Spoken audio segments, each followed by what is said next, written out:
Magandang araw po sa inyong lahat. Unang pagbasa. Pagbasa mula sa unang aklat ng mga hari.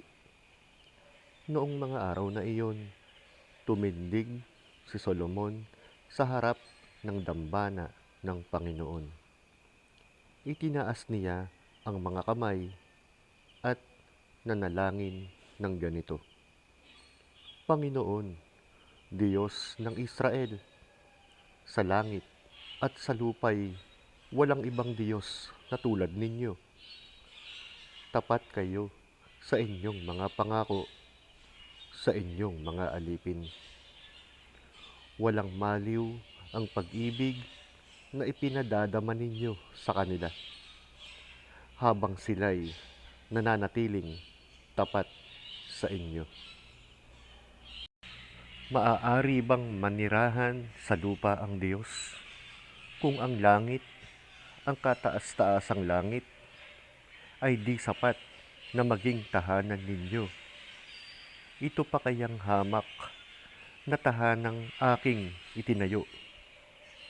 Gayunman, dinggin ninyo ang dalangin at pagsamo ng inyong alipin, O Panginoon, aming Diyos.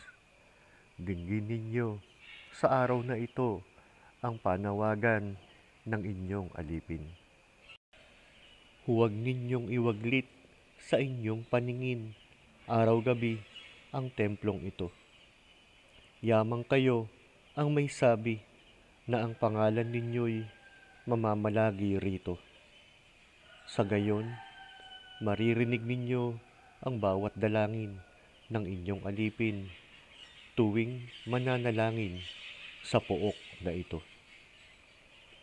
Dinggin ninyo ang inyong alipin at ang inyong bayan tuwing kami mananalangin sa lugar na ito. Dinggin ninyo kami buhat sa inyong luklukan sa langit at patawarin ninyo kami. Ang salita ng Diyos. Salamat sa Diyos. Salmong tugunan. Ang templo mo'y aking mahal, Diyos na makapangyarihan. Nasasabik ang lingkod mong sa patio mo ay pumasok. Ang buo kong pagkatao'y umaawit na may lugod. Sa masayang pag-awit ko, pinupuri buhay na Diyos. Ang templo mo'y aking mahal, Diyos na makapangyarihan. Panginoon, sa templo mo, mga maya'y nagpupugad, maging ibong layang-laya, sa templo mo'y nagagalak. May inakay na kalinga sa tabi ng iyong altar. O Poon, Hari namin at Diyos na walang kupas. Ang templo mo'y aking mahal, Diyos na makapangyarihan. Mapalad na masasabi, silang dooy tumatahan at palaging umaawit. Nagpupuring walang hanggan, basbasan mo, Panginoon, yaong hari naming mahal. Pagpalain mo po siya, yamang ikaw ang humirang. Ang templo mo'y aking mahal, Diyos na makapangyarihan.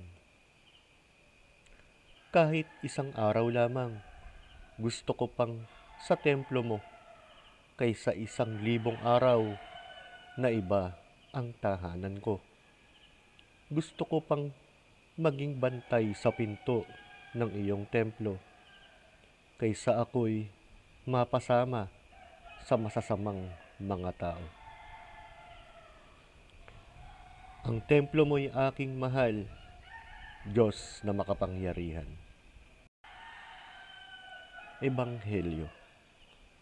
Aleluya, aleluya, aleluya.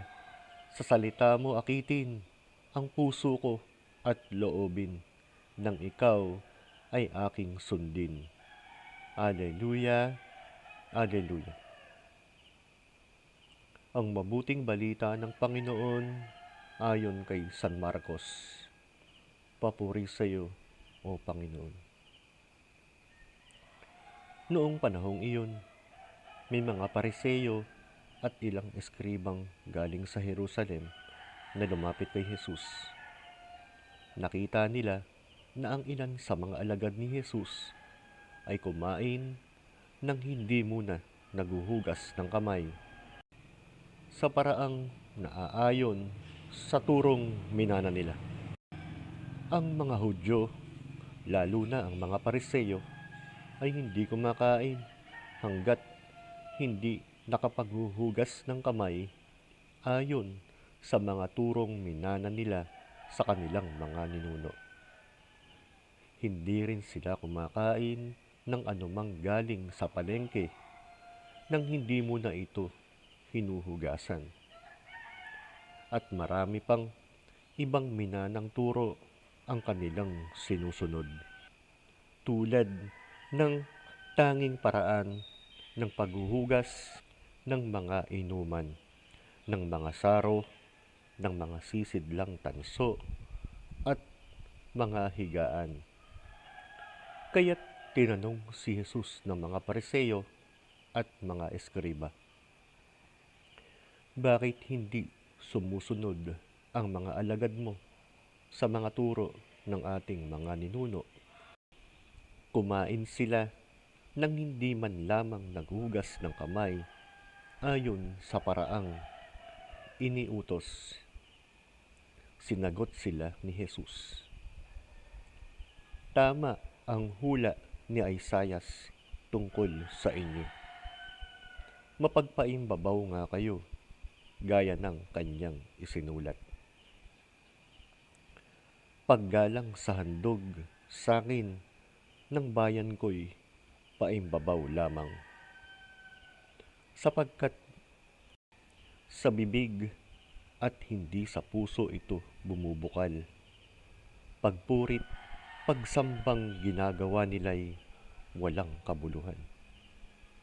Ang utos ng tao ay itinuturong utos ng may kapal. Niwawalang kabuluhan nga ninyo ang utos ng Diyos, at ang sinusunod ninyo ay ang turo ng tao. Sinabi pa ni Jesus, kay husay ng paraan ninyo sa pagpapawalang bisa sa utos ng Diyos, masunod lamang ninyo ang mga turong minana ninyo. Tulad nito, iniutos ni Moises, igalang mo ang iyong ama't ina, at ang magsalita ng masama sa kanyang ama o ina ay dapat mamatay. Ngunit itinuturo ninyo, kapag sinabi ng isang tao sa kanyang ama o ina, ang anumang maitutulong ko sa inyo ay korban, alalaong bagay, inihahain ko ito sa Diyos. Hindi na ninyo siya pinahihintulutang tumulong sa kanyang ama o ina. Sa ganitong paraay, niwawalang kabuluhan ninyo ang salita ng Diyos sa pamamagitan ng mga turong minana ninyo. At marami pang bagay na tulad nito ang ginagawa ninyo. Ang mabuting balita ng Panginoon. Pinupuri ka namin, Panginoong Hesukristo.